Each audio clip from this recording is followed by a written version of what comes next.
도스토옙스키, 톨스토이 끝내고 이제 체호프 들어갑니다. 체호프는 1860년에 태어나서 1904년에 죽었는데요. 통상 러시아 문학의 황금기는 19세기. 그 19세기 러시아 문학을 대표하는 세 명의 작가, 이제 트로이카, 삼두마처라고 하는데요. 투르게네프, 도스토옙스키, 톨스토이 이렇게 세 명이었습니다. 특히 이제 우리 세기 초에 그 일본을 통해 가지고 이제 식민지체하에서 일본을 통해서 러시아 문학을 받아들일 때는 뚜르게네프의 입지가 굉장히 컸습니다. 근데 이제 이번 학기에 뚜르게네프까지 할 여유가 이제 없는데요. 여기서도 이미 보입니다. 그죠? 도스토옙스키나 톨스토이를 할 여유가 없다 이런 말은 절대 하지 않습니다. 어떻게 해도 합니다. 네, 그들을 위해서 어떻게 보면 이제 존재하는 수업이라고 할 수 있는데요.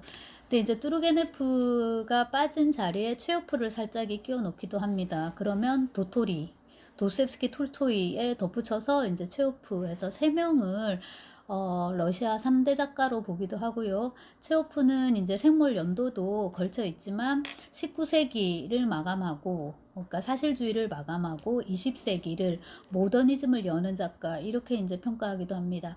이런 평가에 가장 기여하는 것은 아무래도 이제 소설보다는 희곡이긴 할 텐데, 그렇다고 해서 그의 단편, 이제 소설은 주로 단편 소설을 체호프가 많이 썼는데요.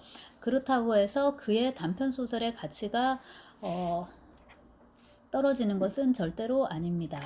자, 요것이 이제 창비에서 나온 세계문학 전집인데, 중에 이제 단편선만 이제 모았는데요. 그리고 이제 창비가 저 세계문화를 이제 내는 쪽으로 갔죠. 근데 여기 단편을 이제 언어권별로 이렇게 하는데, 요거 이제 러시아 쪽입니다. 표제작으로 들어간 무도회가 끝난 뒤는 이제 톨스토이 건데요. 톨스토이는 제가 수업하면서도 말씀을 드렸지만, 말하자면 체급별로 다 잘 쓰는 작가예요. 장편도 잘 쓰고 단편도 잘 쓰고 심지어 희곡도 잘 쓰고, 그 다음에 에세이, 예술론이라든지 이런 거, 그런 것도 이제 수준급으로 쓰는, 이제 민화도 그렇고 뭐 못하는 게 없는, 거듭 강조하지만 이제 그런 작가였는데, 여기에 이제 단편도 표제작으로 이름을 올린 만큼 잘 썼고, 그 다음에 이제 체호프 같은 경우에는 슬픔, 입맞춤, 이제 이렇게 두 편을 요 체호프 전공하신 분이 번역을 하셨는데, 이제 말하자면 체호프라는 이름에 가장 잘 맞는 대표적이고 전형적인 소설로 요거를 고른 겁니다. 슬픔, 다른 말로 옛날 우리 번역으로는 이제 우수로 이제 번역하기도 하는 건데요. 자, 그렇고 그 다음에 요렇게 이제 단편선에도 절대 빠지지 않고, 요건 러시아 문학이니까 당연히 체호프이 빠지지 않고요. 세계문학 단편선을 한다고 해도 이제 체호프는 반드시 집어넣습니다. 보통 이제 그 체호프 이후의 작가들이 특히 단편 소설과 관련하여 누구에게 가장 많이 배웠느냐라고 물을 때 가장 많이 꼽는 작가가 체호프입니다. 버지니아 울프도 그렇고 뭐 해미웨이도 그렇고 캐서린 맨스필드라고 영미권 작가였습니다. 그런 경우도 그렇고요. 현대 작가로는 레이먼드 카버가 있는데, 카버도 이제 체호프 소설이 좋다고 이제 그렇게 말을 많이 했습니다. 그 다음에 이제 국내 번역인데, 요거는 법무사에서 나온 체호프 선집인데요. 최대한 많이 번역하려고 노력을 했습니다. 제가 지금 가져온 건 1권인데, 초창기 체호프의 이런 이제 그 유머 스케치 같은 거 짧은 거, 그거를 이제 실은 거고요. 그 다음에 이제 국내 번역들, 이렇게 열린 책들, 펭귄 클래식 코리아, 민음사, 그 다음에 이제 그 지만지, 요거는 이제 그 줄임 번역들이 많은데, 체호프는 다행히 줄일 게 없어요. 그래서 요거는 그냥 이제 짧은 작품들을 모은 번역집입니다. 제가 이제 여러분한테 스캔 받아서 올릴 거는 이제 요 중에 주로 이제 있는 그겁니다. 아무래도 이제 대표적인 작품이기도 하고, 이제 번역 문제도 있고, 뭐 편집 문제도 있고 그렇습니다.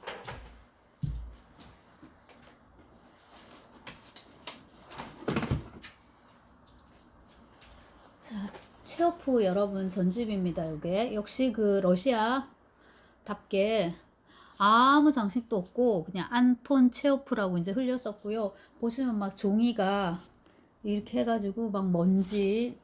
네, 제가 재작년까지는 체호프 논문을 썼는데 좋아합니다. 2001년에 제가 샀네요. 제 책인데 2001년에 유학간 첫 해에 샀네요. 책이 모스크바 1975년입니다, 여러분. 제가 태어난 해에 만들어진 책을 제가 지금 갖고 있습니다. 그리고 이제 속지를 살짝 보시면 이제 요렇거든요.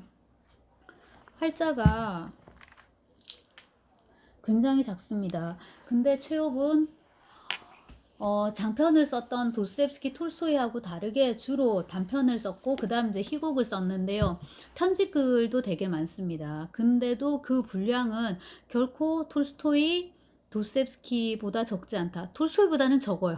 톨스토이보다 많을 수는 없을 것 같아요. 너무 오래 살았고 죽을 때까지 너무 건강했고 죽을 때까지 썼기 때문에 톨스토이를 능가할 수는 없고요. 도스옙스키 수준을 쓰고 갔다고 양에 있어서 이제 그러니까 얼마나 많은 양을 썼는지 얼마나 많은 작품을 썼는지 네, 여러분 짐작이 되실 거고요.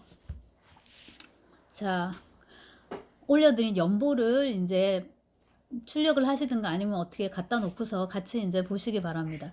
자, 체호프는 소설가이자 극작가이다. 조금 더 정확하게 말하자면 쇼트 스토리 라이터, 그러니까 나벌리스트, 장편을 쓰지 않았습니다. 장편 작가가 아니라 단편 작가다. 소설가, 단편 작가다. 그 다음에 이제 극작가다. 이렇게 보시면 됩니다. 그 다음에 또 다른 직업은 이제 의사인데요. 그거까지 한번 살펴보겠습니다. 우선 1860년에 태어났는데 태어난 곳이 남부 러시아 아조프해의 항구 도시 따간로크에서 태어남 이렇게 이제 돼 있습니다. 남쪽이었고요. 더 중요한 것은 뭐냐면 아버지가 농노였다라는 겁니다. 근데 이제 농노 해방이 1861년에 있었습니다. 이론적으로는 체홉이 죽고 나서 다음 해에 이제 농노가 아니게 된 것인데요. 근데 이제 이 그 농노 해방의 문제가 우리가 그냥 문외한인 채로 생각해봐도 그럴 것 같잖아요. 너희들은 지금까지 농노였어. 하지만 이제는 농노가 아니야. 해방이야.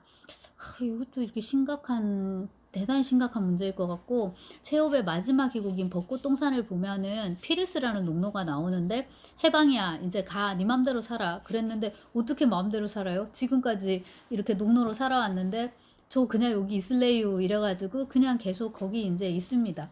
그래서 쉽지 않은 문제였을 것 같은데 체호프 아버지는 자파상을 경영했던 걸로 돼 있습니다. 아마 슈퍼마켓 사장이었다 생각하시면 될 것 같은데 체홉은 5남 2녀 중에 셋째 아들이었다라고. 근데 이제 이 집은 좀 몸이 다 안 좋습니다. 단명하는 유전자라고 해야 될까요? 좀 이제 그런 편이어서 나중에 이제 다 비실비실하고 좀 빨리 죽게 되고 체업도 이제 마찬가지입니다. 자, 1867년에 이렇게 이제 학교 들어가고요. 69년에 또 학교 들어갑니다. 김나지움이죠, 그죠? 중고라고 생각하시면 됩니다. 근데 그 72년 보시면 제가 또 이런 거는 꼭 빼먹지 않았네요. 수학과 지리 성적이 부진하여 낙제했다. 이렇게. 근데 체오프는 나중에 의대에 들어갑니다, 여러분.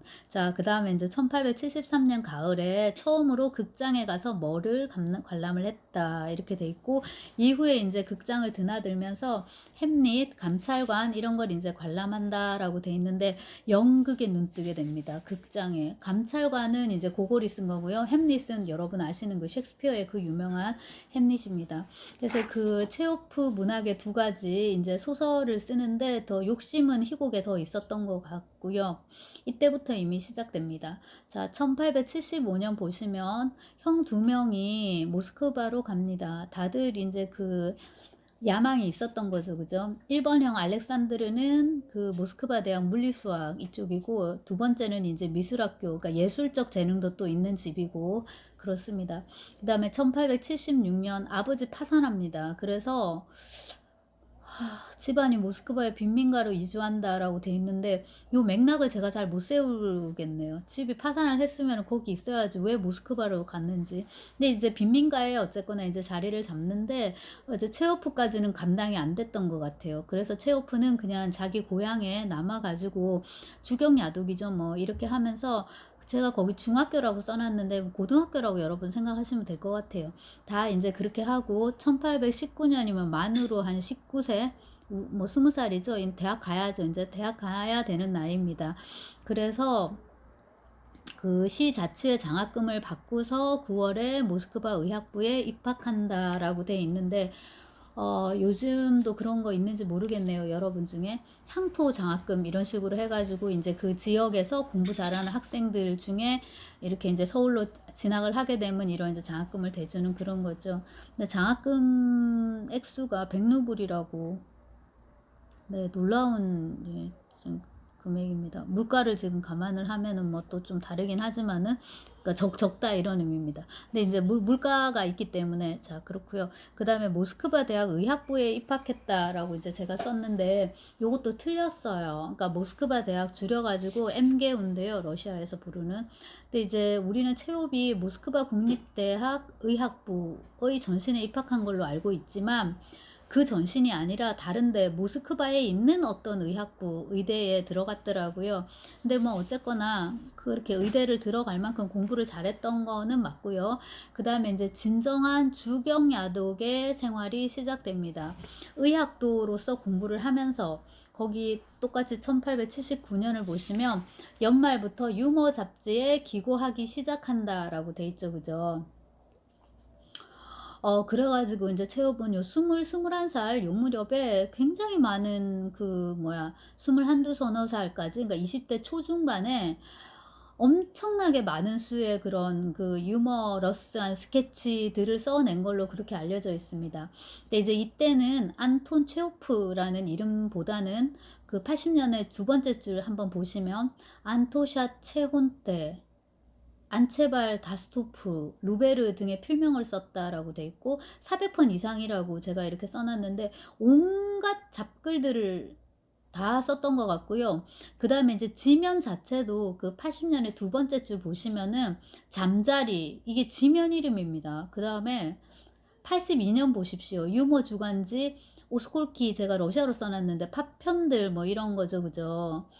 자, 그렇게 해서 이제 83년 보시면은 관리의 죽음, 뚱뚱이와 홀쭉이, 뭐 이거 찌그러진 거울 이런 거를 이제 발표를 했다라고 쭉 쓰고, 그 84년도 보십시오. 카멜레온 앨범, 감 뭐 이런 것들 발표했다라고 이제 쭉 써져 있는데요. 자, 초기에 이제 체홉, 요거를 우리가 체온때 시대라고 이제 부르는데 창작 1기입니다. 그래서 초기에 안톤 체홉은 이런 그 유머러스한 짧은 글들을 썼다. 그 다음에 발표 지면은 이름만 듣기에도 이제 2류, 3류 이런 신세계 이런 좀 괜찮은 잡지가 있었는데 그런 데가 아닌 좀 허접한 잡지에다가 이제 글을 싣고 있었습니다. 많이 이제 굉장히 많이 이제 쓴 거죠. 근데 이때 그 체호프의 재능을 눈여겨본 사람이 있었습니다. 그때 이미 이제 문단의 원로가 되어 있던 그리고로비치인데, 그는 도스옙스키 전기를 소개할 때 한번 이제 나왔습니다. 근데 도스옙스키는 벌써 죽었는데 그리고로비치는 죽지 않고 살아서, 네, 심지어 건강하고, 심지어 이제 지금 막 이렇게 쓰이는 러시아 문학 작품들을 또 이렇게 눈여겨 읽으셨던 것 같아요. 근데 읽다 보니까 이런 이제 안톤 체온때 혹은 뭐 다른 필명으로 이렇게 쓰이는 어떤 작가의 글이 눈에 들어오는 거예요. 근데 보니까 글이 쓸만한 거예요. 그래서 그 체호프에게 편지를 씁니다.